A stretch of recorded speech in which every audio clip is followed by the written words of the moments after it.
చైత్ర శుద్ధ నవమి నాడు మధ్యాహ్నం 12 గంటల వేళకి రాముల వారు జన్మించారన్నది పురాణగాథ.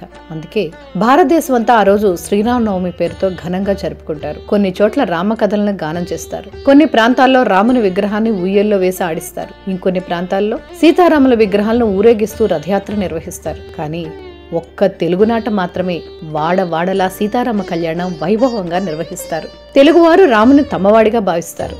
రాముని తల్లి కౌసల్యాదేవిది ఆంధ్రప్రదేశమే అని చాలా మంది నమ్మకం. అందుకని రాముని వనవాసానికి పంపినప్పుడు తన తల్లి రాజ్యమైన ఆంధ్రదేశంలో కూడా సంచరించాడట. ఆ సమయంలో ఆయన భద్రాచలంలోని పర్ణశాలలో ఉన్నాడని, అక్కడే రావణాసురుడు సీతమ్మ వారిని అపహరించాడని చెబుతారు.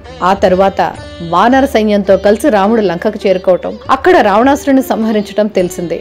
రాముని జీవితం భద్రాచలంతో ఇంతగా ముడిపడి ఉంది కాబట్టి అక్కడ ఆలయంలో వైభవంగా సీతారాముల కళ్యాణం చేసే ఆచారం మొదలై ఉంటుంది.